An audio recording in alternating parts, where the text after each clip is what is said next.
I will ask two more questions to ask. One is ask a favor, so show me your mobile phones. Because, that's an important issue for me. I am not selling a mobile phone to you. Don't worry about that. Thank you. Who have data, or so internet connection in your mobile phones? Who have internet connections? Almost everybody. So, as Patricia said, all of us are online. So I am Argentinian, as Patricia said at the very beginning. Came to Rome in 2005 as a Pope.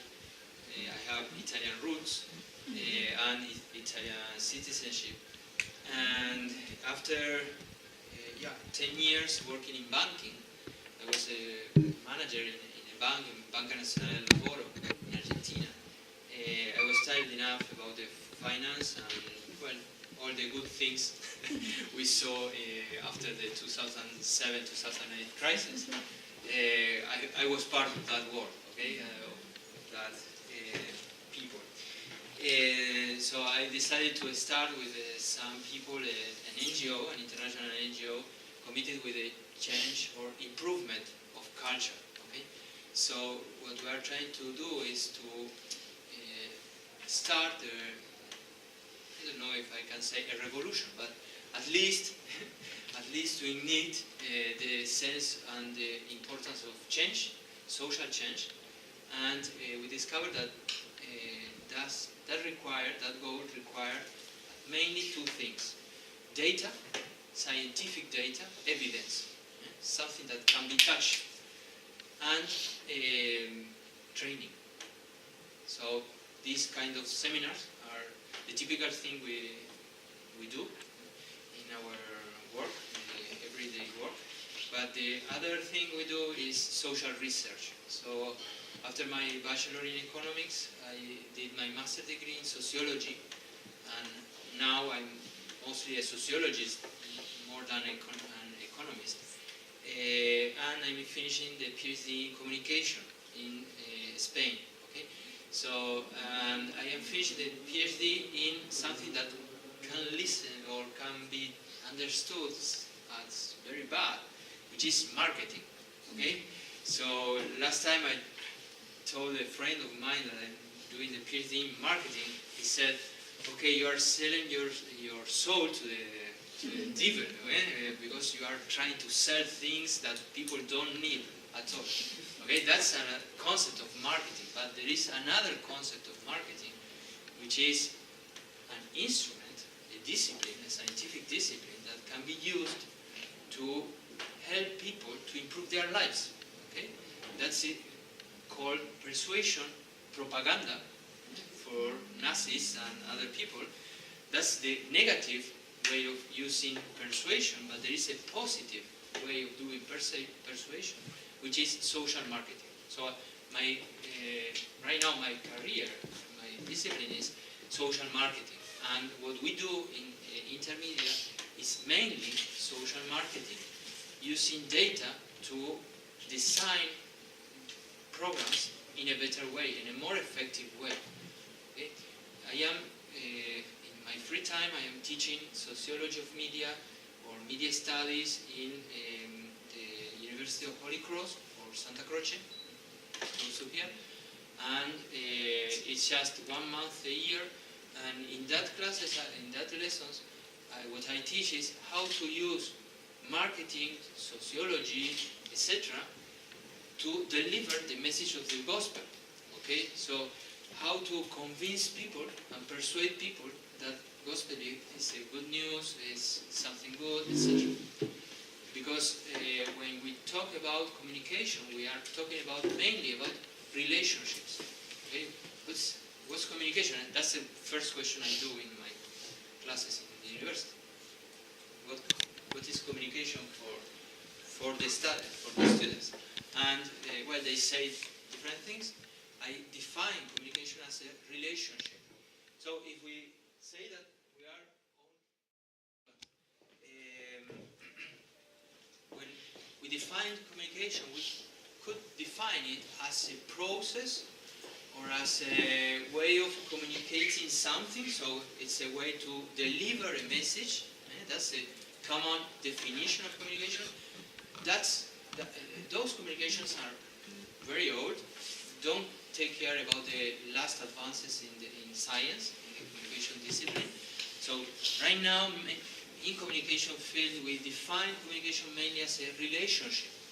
So when we talk about social media, we are not talking about something that can be touched or something that allows us to deliver a message like a channel or like a tool, something like that, okay? That's not communication, that's not social media. Social media is a relationship through a special space with special characteristics which are given because of the way internet is done or built, okay? But when we think about social media, when we think about communication, we are talking about or thinking about relationships. And relationships between who? Between people. People with soul, with body. I can, in this place, I can talk about soul and about transcendence, about God, etc. So we are free to talk about communication freely, because in some spaces it's impossible to do this way. So, thank you, Patricia. May I switch though? No, I can manage. Yeah, I have enough room. So, usually in communication, we can understand communication as somebody who delivers a message to somebody else. So, we have a channel, then we have a message, we have rumors in the communication, because there are some problems to deliver a message. Think about, in the case of the priest, there is a sermon, the homily. In the case of the nuns, for example, when you are teaching to for example, the kids, teenagers, etc. I always imagine, sorry, that's my remembering, but always the nuns are related with education. In Argentina, the nuns and priests are mainly educators, and they I did my secondary school in the Salesians and the primary in the parish, so always I have with priests and nuns, but as educators, okay? And then, who are they, these people? Usually, the people say, okay, this is who delivers the message and who receives the message. So, always it's understood as a one-way movement, okay, from the emissor, so who delivers the message and who receives, the receiver. So that's not communication at all.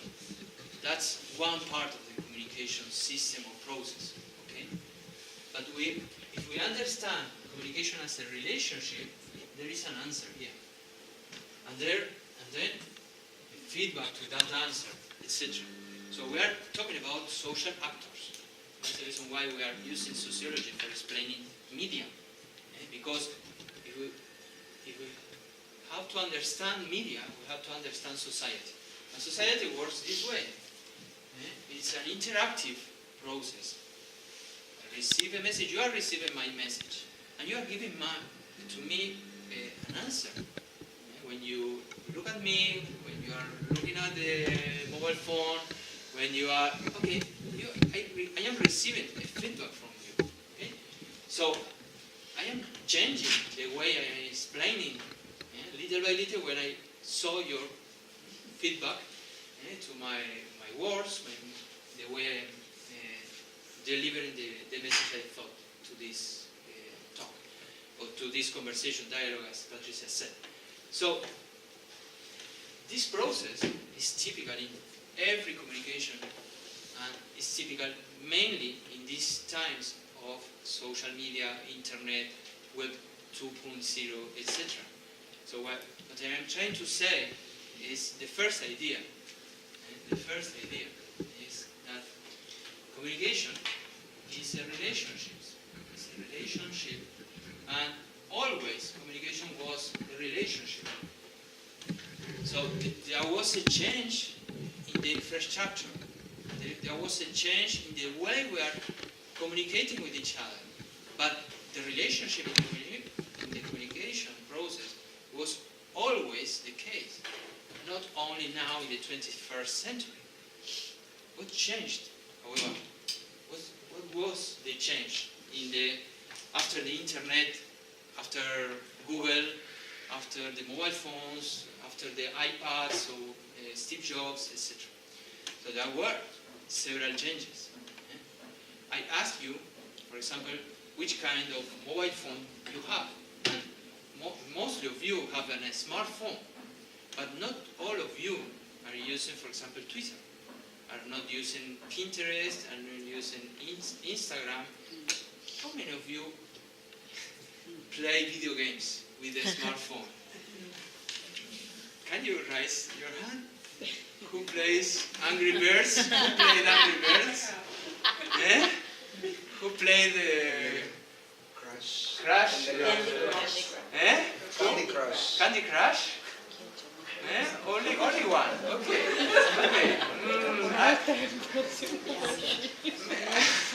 May I guess that there are some who played but don't want to say it's too shame to say that they played. Eh? So the difference between 19th century and the 21st century, the main change in the communication process, in this process of looping the messages, is that we are always communicating. And in fact, the Holy Father, and not only the Pope Francis, but Benedict, I think Benedict was the one who wrote more about the internet because of the time he was Pope, mentioned that one of the problems related with social media is the opportunity to have silence and space to think. Okay? Because the people are always online, always online, always on. Scientists call this to be always on. And there is fear to be off. We made some, I talked to Patricia and others that we made social research and training, I explained that at the beginning, and in 2012 I made a survey among Guatemalans university students, and I asked them how many of them considered that being without mobile phone was the same as being alone. Okay? And more than 30% of them answered me. They were middle and high class university students. Okay? But for poor class guys in Central America, it's much worse. Because mobile phone, for example in the Philippines, in Africa, is everything. It's everything. So it's my life. It's more important than the credit card or the ID or whatever. Because without the mobile phone, I am disconnected.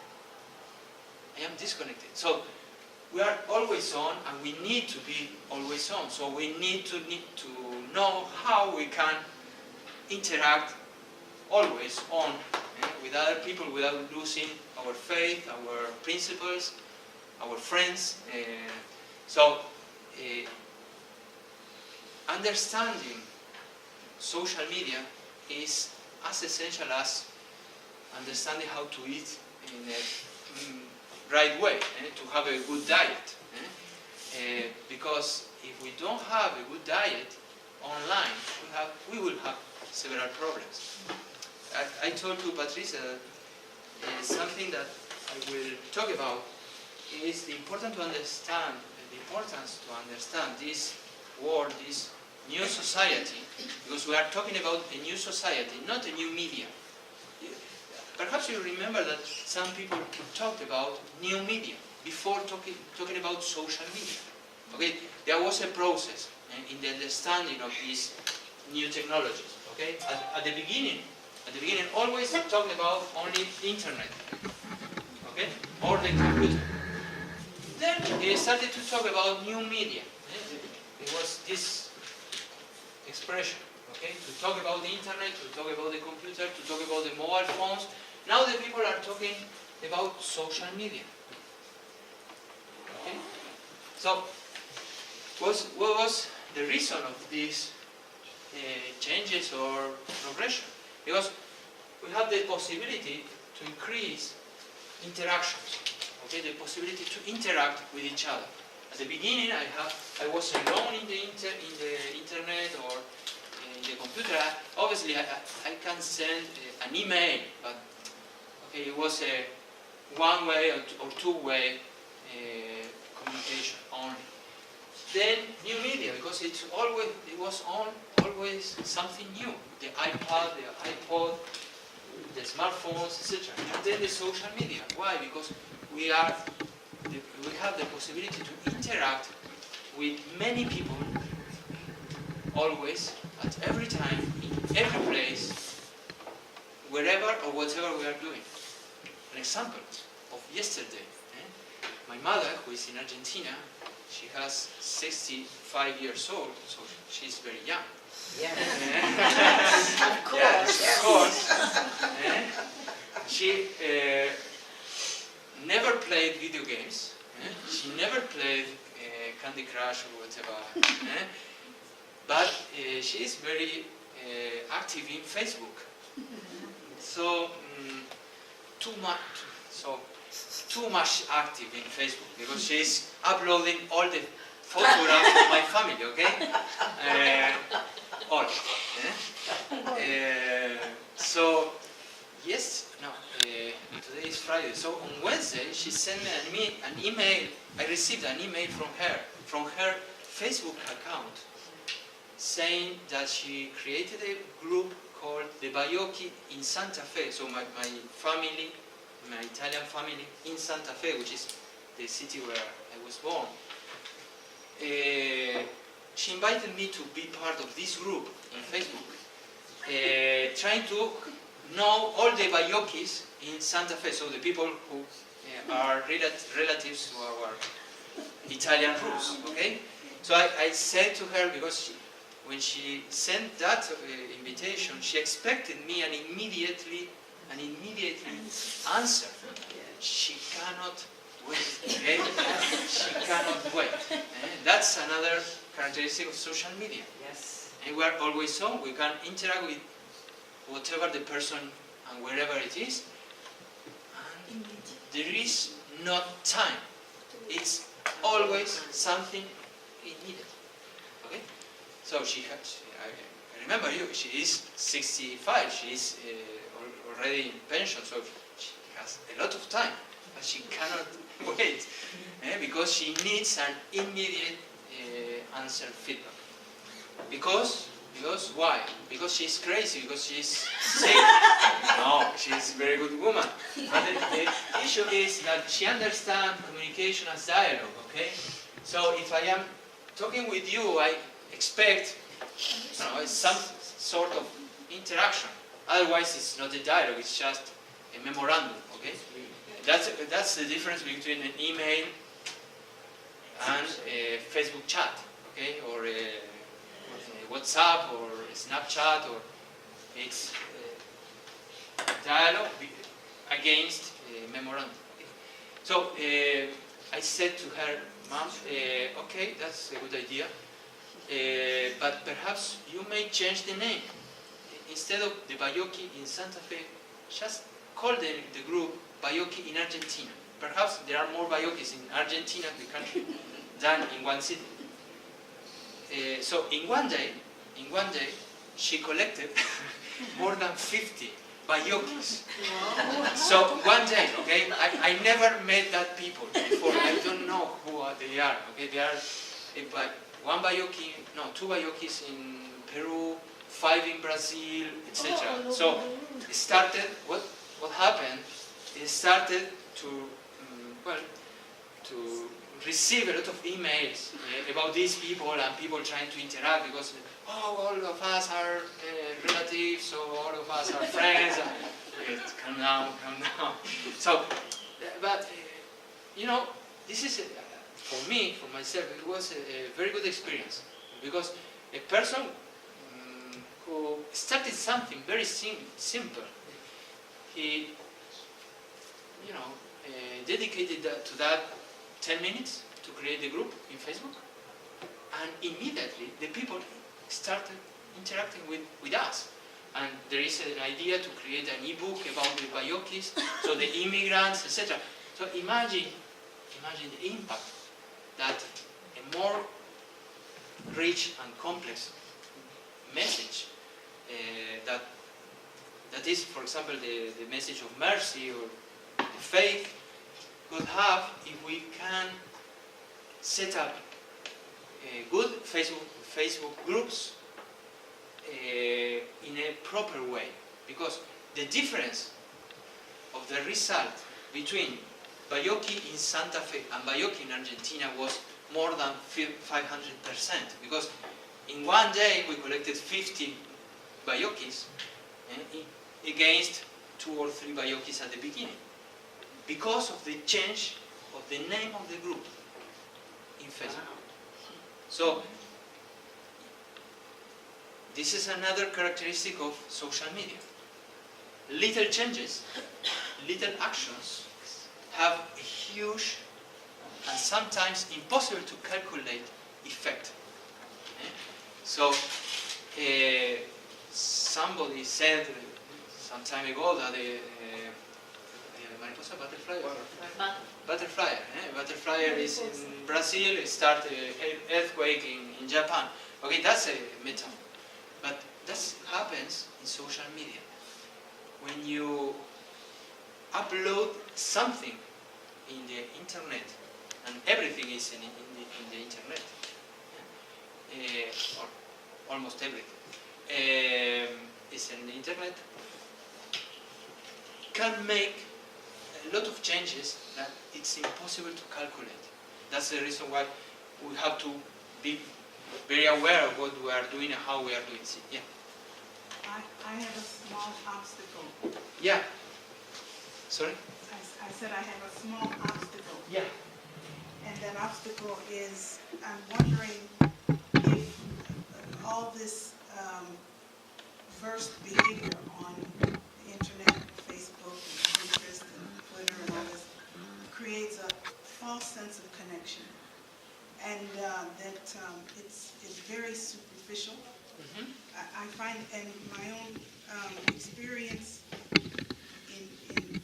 in dealing with internet relationships is that while we're occupied with conversations online or in chats or what have you, we've almost alienated the persons right next to us at our tables, in our dining rooms and in our homes. Mm-hmm. So my obstacle to wanting to have all this versed behavior on the different social medias is to say, you know, it's a false sense of connection.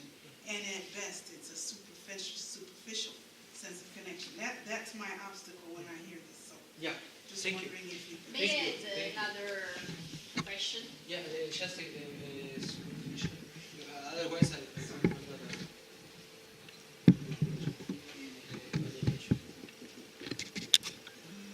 yeah. Sometimes it's also true the opposite, that when you do something, then you have the complete indifference when you do something that for you is wonderfully good, a good image, a good campaign, you know, and then you do not have enough feedback, you know, or less that you expected. So it's like something that has to do with, you know, you don't understand why a video becomes a virus, you know, and it's completely ignored by the rest of the world. Yeah. So thank you for the 2 questions. The first one is the most difficult one to answer. I don't have the answers for both. Okay, so we're starting a dialogue. We're continuing the dialogue. So, but I will try to give some glimpses or ideas. There is a word here which is alienation. Alienation. There is an author whose name is Helmut Rosa. So Helmut Rosa is a German guy, a sociologist. He wrote 3 or 4 books about something which is social acceleration. Okay? His first book about social acceleration is a very complex book because it's for sociologists. But there is a book, I don't remember the name, the title, published in 2013 about social acceleration. Okay? It's important to read this if you want to have a better idea of what's happening right now in society, culture, etc. He explains that we are living in an accelerated culture. So all relationships and way of doing and way of living were accelerated. And yeah, media, and especially particularly internet, contributed to that acceleration okay, of relationships. But it's not the cause of acceleration in the internet. It's just one of the means or instruments that modernity had to change the way the man or the women act. Okay? But acceleration is not a consequence of media, but it's a consequence of modernity. It's a consequence of modernity because if modernity implies the victory of man against God, if man, the only sense of the human life is pleasure, is power, so I have to consume more without any limit. The more I consume, and the faster I consume, I become more powerful and more happy. Okay? So at the basis of acceleration, social acceleration, is not the way that people are communicating with each other right now. So it's not the media producing acceleration. It's not the media producing, he's talking about social alienation. Alienation is a word, a Marxist word. Okay? It was used mainly by Marx. And he's not Marxist at all, Helmut Rosa. But he regains this word, gets this word and says, okay, we are living in a society which is alienating the people. It's not the media, it's modernity. Yes. And the philosophy of modernity that considers man as a self, individualism, consuming, which only goal in life is consumption. This is the same idea that Zygmunt Bauman, a Polish guy, is trying to deliver through his books. So we are living in a society where the essential of life is consumption. So I need to consume more and more and more. So the relationships are faster, are shorter, are not based on sound commitments. That's the reason, one of the reasons why the people don't get married or don't enter into the religious life. Because imagine somebody who is accustomed to go shopping every week to buy things they don't need at all, to enter into your house and just to pray and to serve the others. All the life dedicated to teaching, to serving the people. what a boring life, okay? That's the way they think about it. Because they are accustomed to new things, changes every week, okay? So it's not a problem of media. Media is just a tool. It's just the sphere. And when I heard that Patricia said, we are now prepared to set up the communication office. You are prepared just to create the box, okay? You cannot learn how to set up a communication office in two workshops, okay? It's more complicated than that. So it's just, okay, just the ideas, some ideas, but you need to work hard to understand how to set up an effective communication office. It's like, if you compare, a Fiat to a Mercedes, you are comparing two cars, they have four wheels, or a Ferrari, a Mercedes with a Ferrari, I prefer a Ferrari.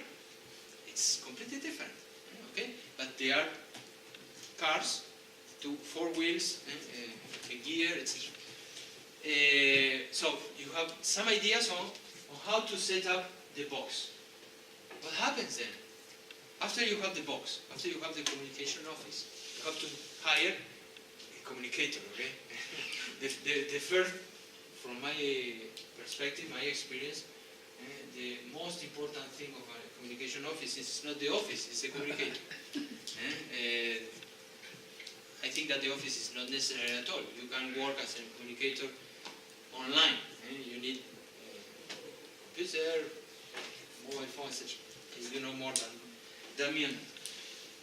But once you have the box, you have the person, it starts the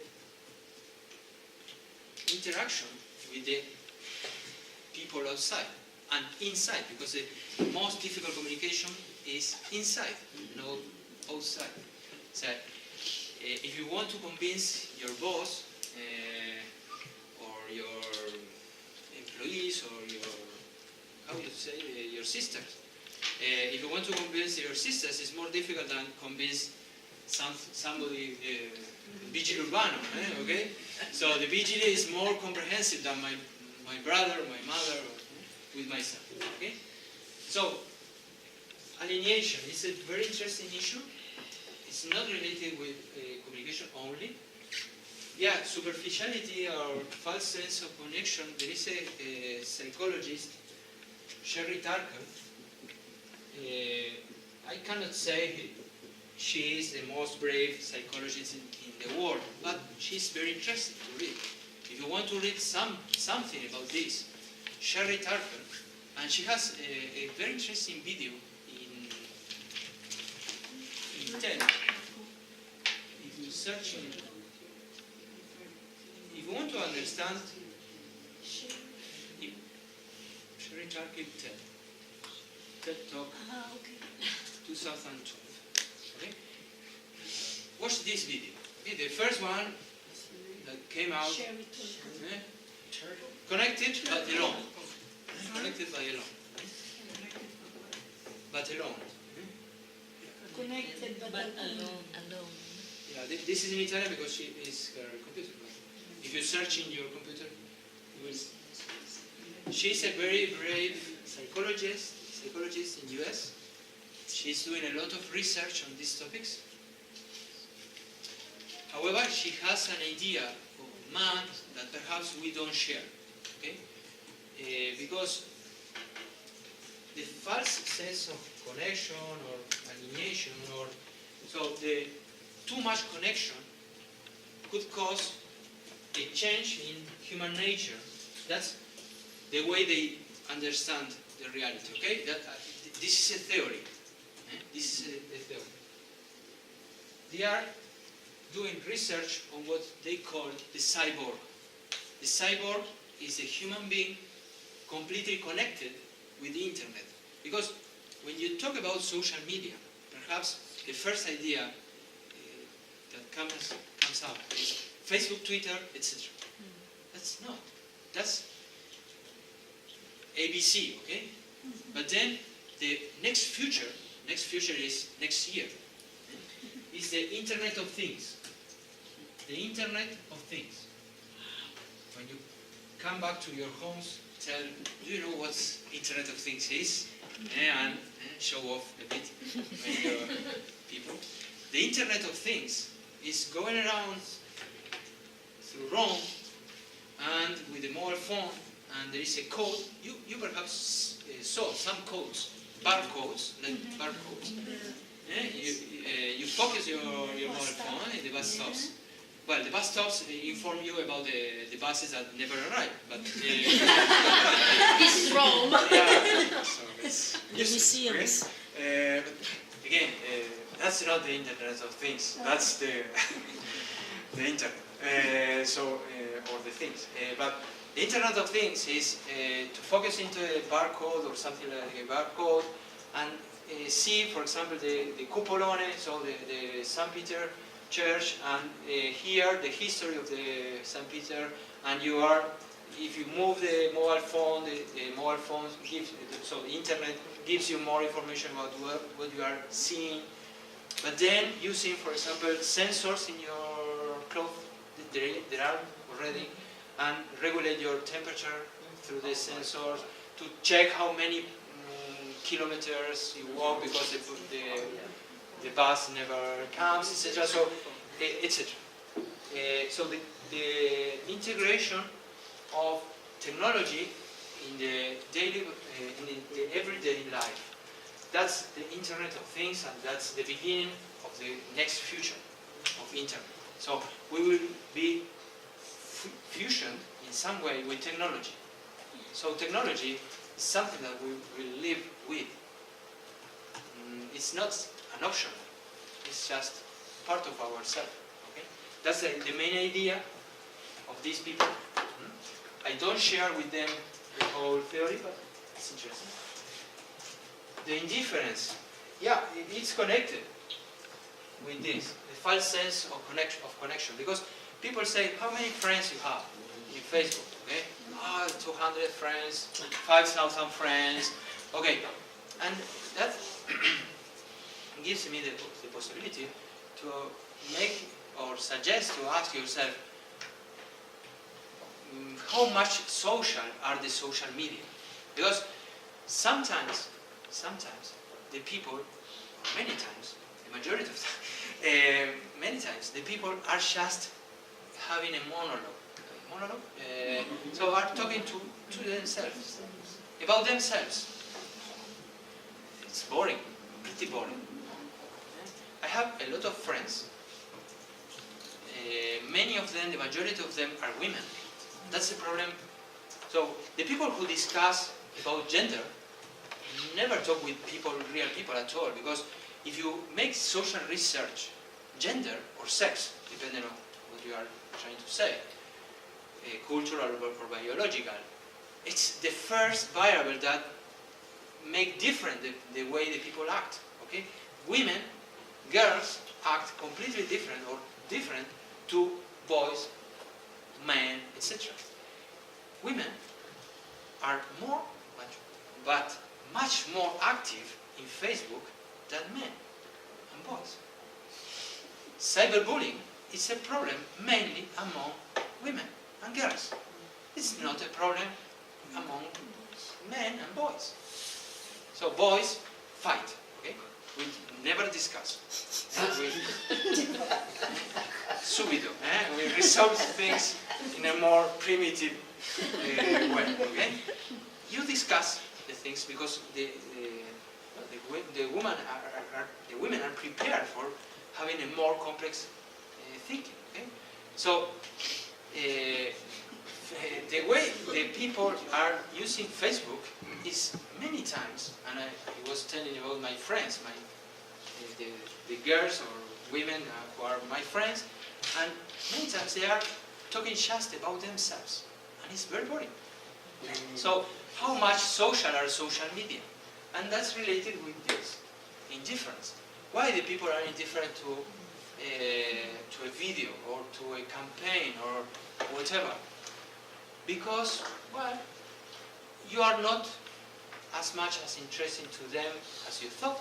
So they are indifferent to yourself, to your cause, they are too much close into themselves, so they are very individualistic people. You, at the very end, you didn't touch their hearts. The greatest challenge, the greatest challenge of social media campaigns is that if we want to understand the public, so the people who are the ones who will receive our message, you have to understand their emotions. So, and that's a challenge, especially for Catholics. Because usually we the Catholics are aware or are accustomed to be more, to use more the reason, to the reflection. For example, prayer. Prayer is a manifestation of reflection. We are accustomed to think about things, about ideas. And we think that if we deliver a good idea, the people will listen to that. That's not the case. If we, the new publics, that's a term of advertising, the new publics are more interested in emotions, in feelings, in not ideas. We were discussing before coming here, because I will finish this talk, and he will show you a case study, just to give an example and make this more interesting. We were discussing, we have a campaign right now. We are campaigning for a human rights course that will take place in April next year. Okay? And okay, we did a lot of things to promote it. And it's a good program. It's the fourth session. The fourth year we organize this. Well, until now, we didn't have a lot of success with the communication campaign. What happened? Yesterday, or 2 days ago, he uploaded a video in his Facebook account. We received in one day more than 10 subscriptions or registration to the program in one day. So it's the same that Bayoc in Santa Fe, Bayoc in Argentina. So it's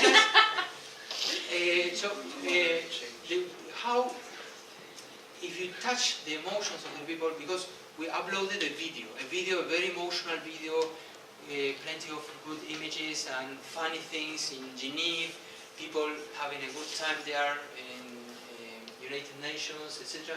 So there were a lot of young people registering for the next session of this course in human rights. So why? Because we got a video, a very emotional one. And there is another author, another psychologist, she's Sisi Papakarisi, she's Greek. She wrote a book, it's a very boring book for who are not in this area.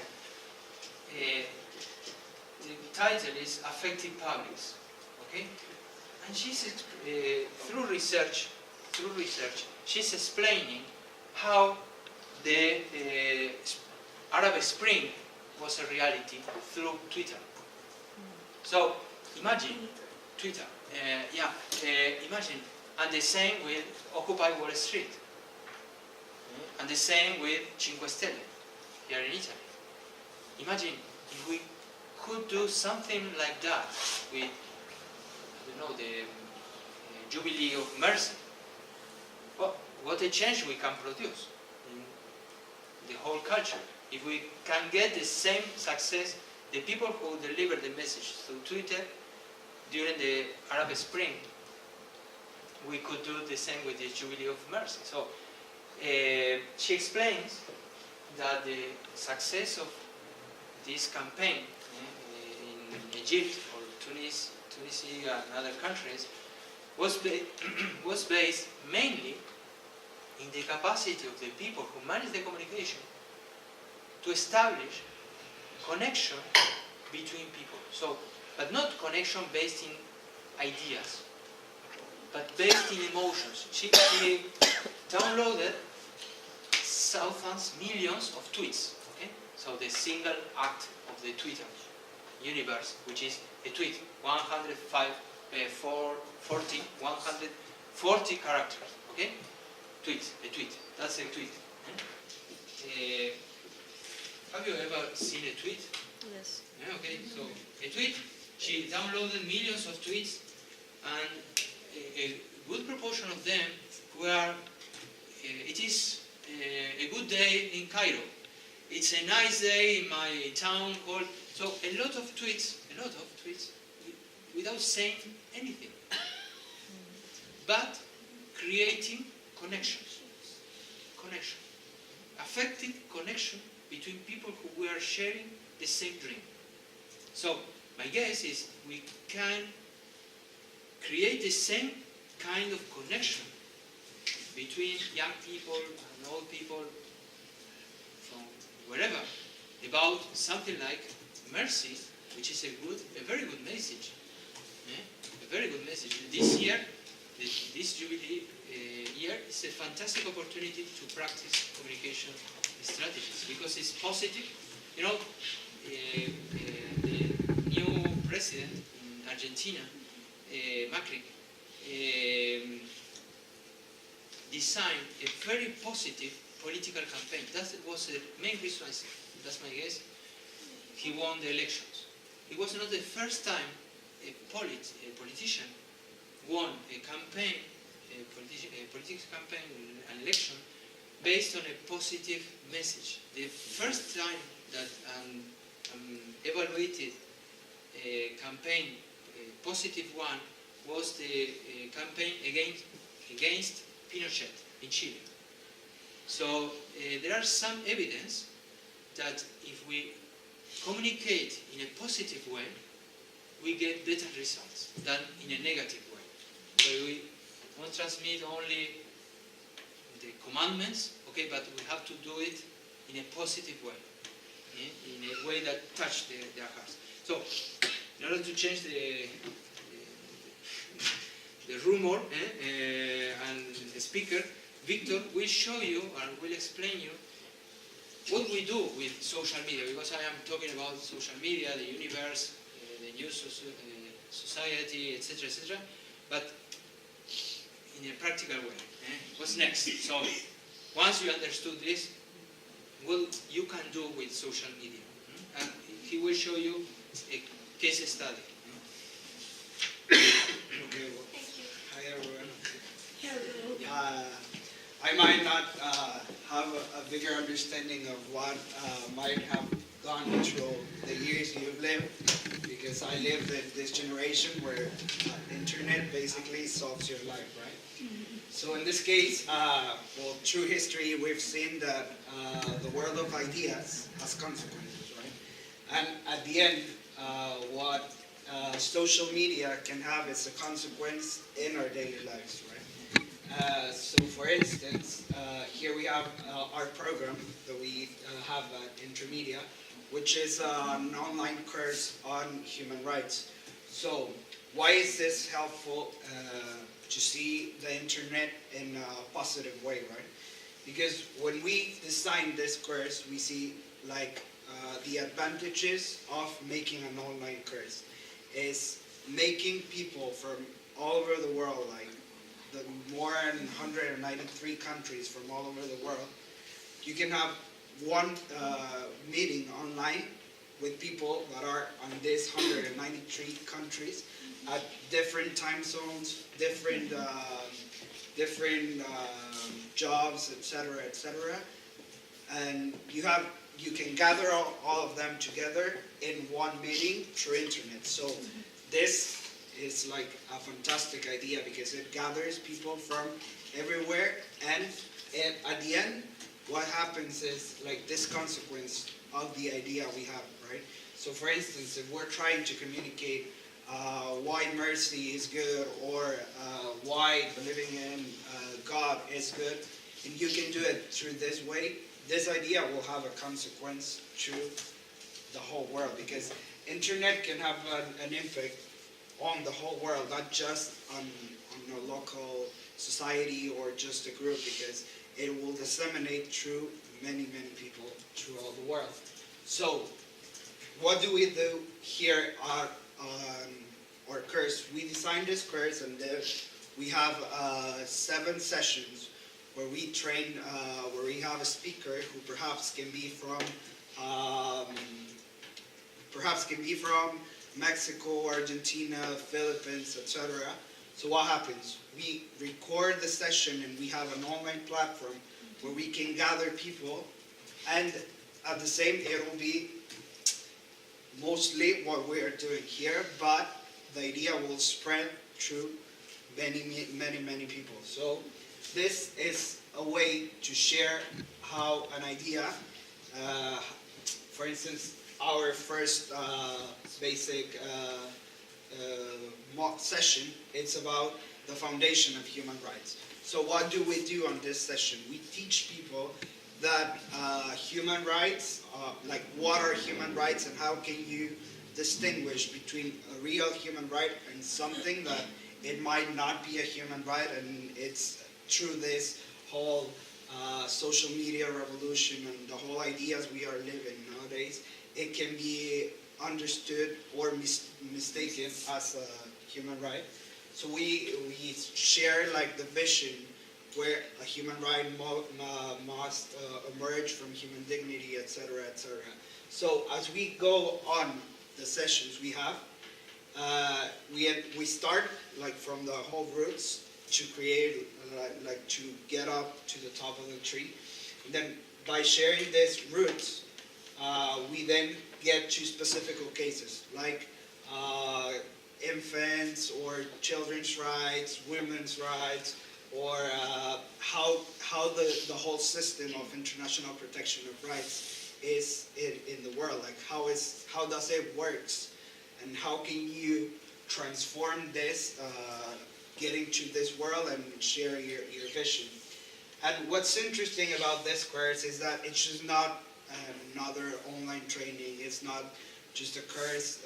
Well, the courses we offer in intermediate are not just like trainings for you to get an understanding of just one idea, but to use this idea you learn from the beginning, and at the end we have sessions on how to spread the idea, how you can have this idea you learn from the beginning and try to spread it through your work, through public policies, through government, through social media, etc. So this is like the main importance of this course. I show you the homepage of, because it's in Spanish only. But he was the guy who designed this website. And I'm a lawyer, okay? So you see at the very beginning that there are some movements. So the website is not a fixed one. But there are some movements, images. There are videos, and for example, pictures and testimonies. So all this is more important than the good ideas behind about social media, human rights.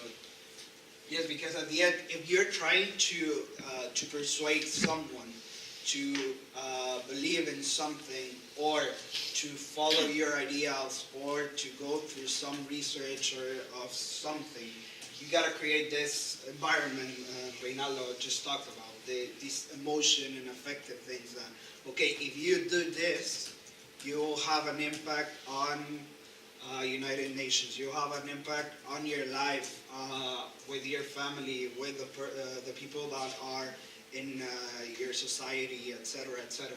But you gotta go through this kind of stuff, because, for instance, as Reynaldo was saying, like it was more important sharing a video than the whole thing. I've sent thousands of invitations, I wrote to schools, etc., etc., and at the end the response wasn't the same as sharing just one video that took me 2 minutes or even 1 minute to upload it on the internet. Having these pictures that showed, because this seminar is an online seminar, and then we gathered all together in Geneva 1 week. to work close to the people in UN, United Nations, related with human rights. So it's the way that people are understanding this UN system, how to promote dignity, human dignity, in those fields, which are very difficult, sometimes to spread good ideas. So this is like a positive way to see how internet can have an impact on our life, because here, for instance, we try to communicate ideas on specific human rights, and people from all over the world gather in Geneva, gather in an online seminar to hear an idea.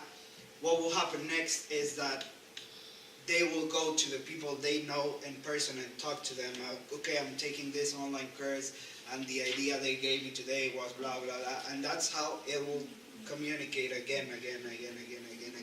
And for instance, not just for the other people that's hearing the idea to join the course, but to like take this this little guess inside them to say, okay, what is he saying? He's right. Perhaps he can do some research. And that's like how this communication can be done, and why we can do it through internet in a positive way, because we can see that internet has like many things, but we can take advantage of the positive ways where internet can have an impact in society. So the idea to show this was, okay, this is a reason why internet can be understood that it's not only as a way of interacting, but learning.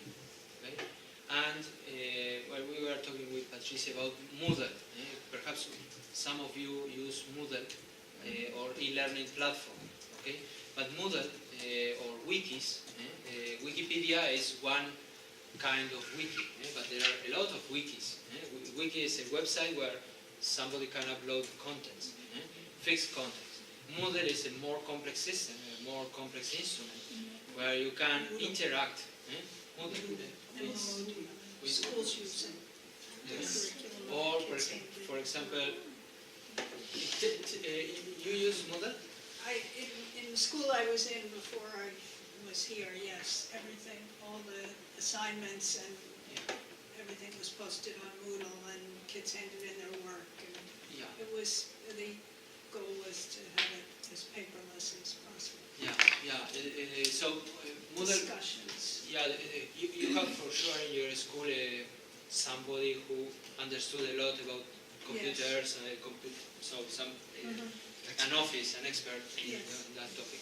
But he's a lawyer. I am a sociologist, and the other guy in intermedia who are involved in this is a guy with a bachelor in marketing.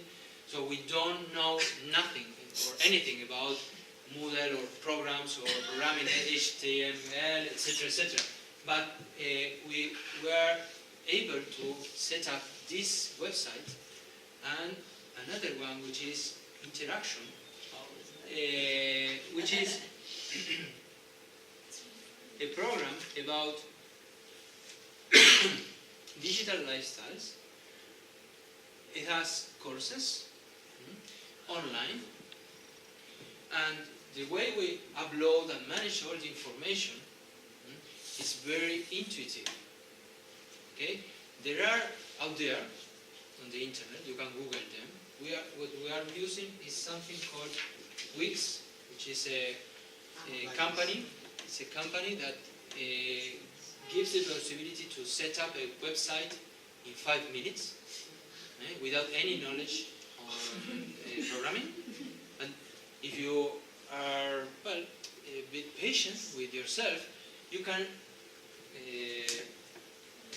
learn how to use it as a platform for teaching.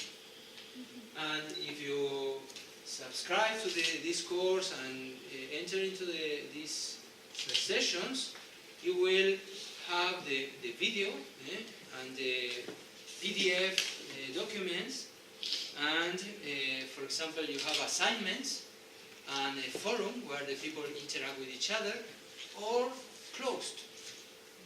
You never will see here the interactions that they are taking place right now, because it's closed, completely closed. with a password, obviously. Okay? So, internet is the way we interact, or the platform through which we interact, through which we can learn, through which we can share knowledge, but at the same time, the platform where you can analyze data. This program, Interaction, is a program for teachers, parents, etc., on how they can deal with teenagers on the issues of internet and new technologies, social media, etc. Okay? Not only how to deal with pornography, but how to use positively the internet, the mobile phone, etc. So what we do is giving the people and the teachers and parents some basic ideas. After that, we make lifestyle analysis, research on the way the young people are using the technology. How we do it? Using internet, SurveyMonkey. You have a practice afterwards on SurveyMonkey. You will, if you follow these courses or workshops, you will know how to use SurveyMonkey. We use something similar, which is Question Pro. It's a similar product. Question Pro. It's more expensive than SurveyMonkey because it's more complete, gives more possibilities. We are running more than 2,000 questionnaires right now. When I am talking with you, there are more than 2,000 teenagers filling in the questionnaires online. At the end of this day, I will have a data set in a statistic program that's a statistical work. After that, I will produce the questionnaire. I will produce a report that I will send to the principals of the schools. After the principals have the report on the lifestyles of the girls or boys or whatever, we will have a talk through the internet using another program. It's not Skype, it's something similar, but this is any meeting. It's a video conferencing, web conference, and webinar website. Okay? All this is paid. Okay? There are fees for this, but imagine we pay something like 200 euros per month. Okay? But we can host up to 200 people in one event. How much could cost to bring 200 people to Rome? Same place, yeah. It's a lot of money. Okay? So the place, the time, so it's a lot of efforts. So in our website, one of our websites, this is the main one, okay? Intermedia Social Innovation. This is the main website. Yeah, so on the 30th of November, we organized through that platform a talk on family and marriage with these two guys from US. This is a professor in University of Virginia. She is an officer in child trends, a think tank, an American think tank. Okay? So imagine to bring those two Americans, very busy Americans, to Rome and gather there. We had 30 people. But then, it's not only the cost to bring these scholars to Rome, to bring the people to that meeting, etc. But we can reuse the videos forever. Forever. So, if we can present, yeah, I will say this, not because he is now present, but this was another experience. This was another example. The first flyer was completely different to this one. So at the first flyer, is there? Okay, this was the first flyer. Okay, we had one register. Okay, black, Too sad. too All sad, words. no title. What I'm doing here? Participating in what webinar? Who? There's no picture here. There's nobody there. Completely different to the last one. The last one, Sorry. when You have a family. we have a family, very smiling family, very happy. Dogs, smiling scholars. Stop it. A title. Come on, we experts on communication forgot to put a title, a good title. But you know, it's the problem with an office of communication is you have 10 things going on. time is going on and you have short times to do many things. Okay? So you don't have enough time. Okay? So sometimes we have So how many registered after this post? 30. 30. Well, but it was from 1 to 30 in 2 days. In 2 days. And people from everywhere. From Spain, Argentina, The Philippines, Colombia, Mexico. Mexico. So amazing. Just to put a different two faces on one picture. Okay? The same webinar, the same before, the same different content. So, but so to finish, because it has an online meeting, because we are recording. Yeah, we are recording right now. We're setting up different programs. Okay, we have this human rights course for Spanish-speaking people. The idea with this human rights course is to create a network of human rights activists. Sometimes human rights is very leftist idea, and Catholics abandon that area for some time, and we are trying to recover that. So it's not for Catholics. We have different people in those courses, but it's an opportunity to explain good people and Catholics, many Catholics, how to deal with human rights issues. How to communicate. How to communicate to UN, because, well, it's another discourse. So we are setting up the English version of this course, and we are setting up the English version of interaction. So he will record the talk of a professor right now. He is in Peru. He's in Piura. Piura, I don't know if you know Peru, but Lima is at the middle. Piura is in the very north, in the desert. It's a desert. Okay. And there is a professor, very good professor there, on human rights, and we are having him as a speaker.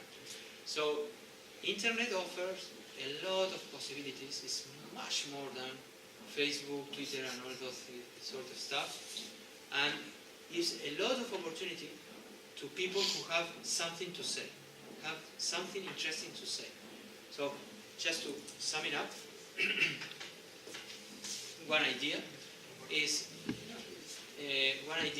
internet is not only the media or the channel, but the most important thing for social media are two things: the person, the communicator, and the message. The communicator and the message. The message, we have it. You have it. You have the best message that ever exists. The Bible is the most famous book, etc. Okay? I don't need to convince you, okay? But you have the best message. You have the best media, because this is almost free, or it's very cheap. The problem is the communicator. And that's the challenge. Excuse me, this is on a website? Yeah. This Okay. one? Yeah. Yeah, it's a So website. it would be on your website if we're on our, let's say if we wanted a program, Yeah. it would be on our website? The program is in this website, but you can upload these contents in your website as Okay. well. Okay? It's not necessary to have a website because for example, some schools or some institutions don't have a website.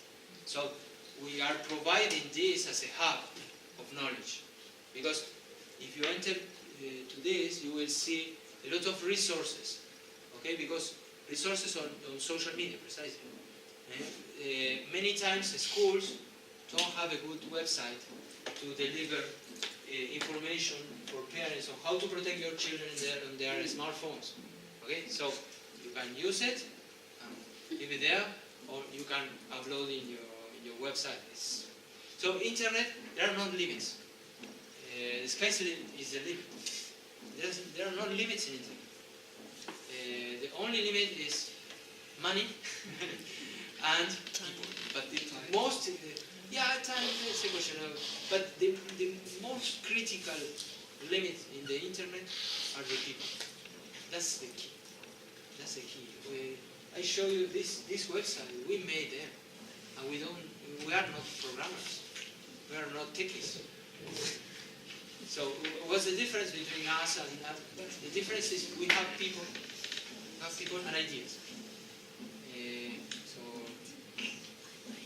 I see the different languages up there. Yeah, How is the translation done? yeah, it's very difficult. It's hard work. It's hard work. Yes, because you gotta do it. That's a problem. That you gotta do it individually. Yeah. So you gotta have Okay. Spanish I speaker. thought maybe you had some magic with it. No. By the way, Google Translate. Google Translate. People say, well, it's very bad. Okay, it's limited. But Yet. once you speak Yet. to them, But yet, I stress yet, because Google learns. So it's a question of time. Yeah. It's a question of time. Google Translator, I started using Google Translator at the very beginning. And it was horrible. Horrible. Now it's decent. As I said, I am finishing the PhD thesis. I have to write part of the thesis in English. I made a translation in English into English with Google Translator. Why? Because it was 1 minute translation. Okay. After that, I have to edit it. Yes. And then I sent to an expert, to a company, an American company, that I paid 200 euros or something like that for a very, very good edition of the English. It was a work of 5 days. Okay, it was a very long text. Before internet, it could cost Yeah, I know. a lot of money. Publishing. I don't. I expect that there are not people from São Paulo, but the name is not very good at all. Lulu. But this is Amazon. Okay? This is Amazon. Lulu, Amazon. Bezos. Jeff Bezos. So, perhaps you did your thesis and printed it into a printer, very expensive service, because you had to go there and expect some time. I printed my thesis using Lulu. It cost half the price. I could send it in 5 days to Spain, all the 9 copies I had to submit. I can put it into the internet and sell it through Amazon and Barnes & Noble, which are very good sellers. I can produce e-books for free and sell them. So the limit of publishing is not the publisher anymore. The limit is the book itself, the content. Okay, sometimes are very boring.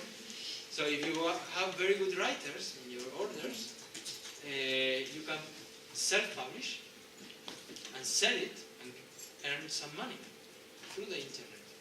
Selling books through Amazon. So you don't need a publisher, you don't need to convince another guy, please publish this book, it's very good, it's like the founder of my order, etc. No, you can publish straight there. They give you the ISBN number, so it's very, very professional and very simple. And very simple. So, There are various, yeah. so thank you so much. For the Muchas gracias a los dos.